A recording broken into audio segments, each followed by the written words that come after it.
જો વિદ્યાર્થી મિત્રો, આ તમને જે ચિત્ર દેખાઈ રહ્યું છે એ સમજદાર નન્હીના લેખક છે શંકર સુલતાનપુરી.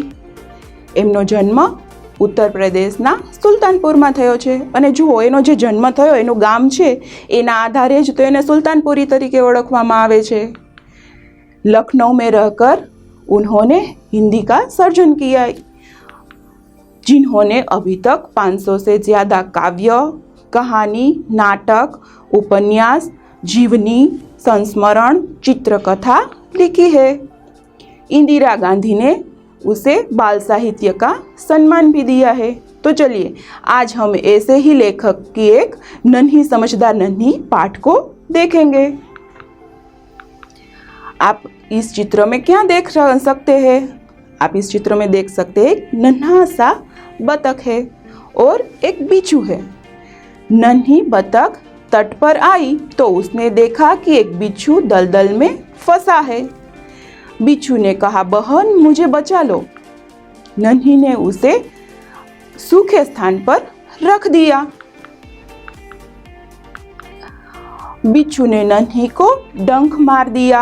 नन्ही ने कहा, तुम ये गंदी आदत छोड़ दो, नहीं तो मुसीबत में तुम्हारी रक्षा कोई नहीं करेगा. नन्ही माँ के पास नदी में चली जाती है. अब इस चित्र में आप देखिए अपनी माँ के साथ वो क्या बात करती है. पहले चित्र में आपने देखा कि वह किसके साथ संवाद कर रही थी, वो बिच्छू के साथ संवाद कर रही थी. और अब क्या है, अब संवाद है माँ और बेटी का.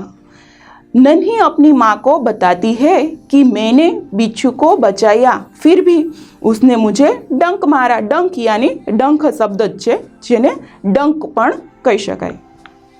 माँ बोलती है डंक मारना उसकी गंदी आदत है. कुछ दिन बाद बिच्छू के प्राण संकट में पड़ गए. इस बार वो पानी की धारा में जा रहा था और बिच्छू को अपना मौत सामने दिखाई दे रहा था. वो डर गया था. उसने नन्ही को पुकारा, मुझ पर दया करो. नन्ही ने उसे फिर से बचाया.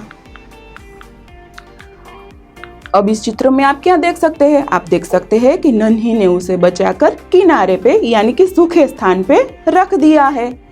बिच्छू डंक मारने आगे बढ़ा. तब नन्ही ने बिच्छू को कहा, आप ठिठक क्यों गए बिच्छू भाई, डंक मारो. तब बिच्छू कहता है, मैंने तुम्हारे साथ विश्वासघात किया, फिर भी तुमने मुझे बचाया. नन्ही बोली, भलाई करना मेरा स्वभाव है, मैं अपनी अच्छी आदत क्यों छोड़ दूं? मेरा काम मुसीबत में पड़े को बचाना है. बिच्छू बताता है, मैं अब किसी निर्दोष जीव को डंक नहीं मारूंगा. यहाँ पे हम देख सकते हैं कि बिच्छू और नन्ही दोनों के संवाद से आप जान सकते हैं कि बिच्छू की गंदी आदत है डंक मारना और नन्ही की आदत है सबको बचाना. इसीलिए जब भी बिच्छू उसे डंक मारता तब भी वह नन्ही अपनी अच्छी आदत की वजह से उसे बचाती थी. આપણે અમસ્તું જીવનમાં બીજાને મદદ કરવું અથવા હેલ્પફુલ થવું એવું આપણને બાળપણથી આપણી માતા શીખવે છે. જો બાળપણથી જ સારા સંસ્કારોનું સિંચન બાળકમાં કરે તો એ આગળ જતાં ખૂબ જ સફળતા મેળવે છે. એટલે તો કહેવત છે કે પહેલી શિક્ષક છે એ માતા છે. તો જો અહીંયા નન્હી છે એની મા છે એ નન્હીને કેટલું સરસ મજાનો ઉપદેશ આપે છે, એને શીખવે છે કે આપણે હંમેશા માટે બીજાની મદદ કરવા માટે તત્પર રહેવું જોઈએ. अब ये अंतिम चित्र में आप क्या देख सकते हैं? वो नन्ही है, वो तालाब में तैर रही है. नन्ही नदी में चली गई. आज माँ से कहती है पूरी घटना, सुबह क्या हुआ, उन्होंने कैसे बिच्छू को बचाया, ये पूरी घटना है वो अपनी माँ को सुनाती है. माँ प्यार से बोली, प्यारी समझदार नन्ही, भले लोग इसी तरह भला बनने की राह दिखाते हैं. नन्ही प्रसन्नता से नाचने लगी. જુઓ અહીંયા માએ કેટલી સરસ નાનકડી એવી પોતાની નન્હીને સમજાવી દીધું કે સારા માણસો હોય એ પોતાની સારપને જો છોડે નહીં તો ખરાબ માણસો એની રીતે સુધરતા નથી, પરંતુ આપણે જેને જો સારો માર્ગ દર્શાવીએ સારો માણસ હોય એ પોતાની સારું કાર્ય કરી અને જો ખરાબ વ્યક્તિ હોય એને સુધારી શકે છે. તમને ખ્યાલ છે ને કે ગમે એવો કેદી હોય છતાં પણ એને સમાજમાં મોકલવામાં આવે છે, એને એક વખત સારું જીવન પોતે જીવે એ રીતે એને કાર્યો શીખવવામાં આવે છે કે ચોરી છોડી દે.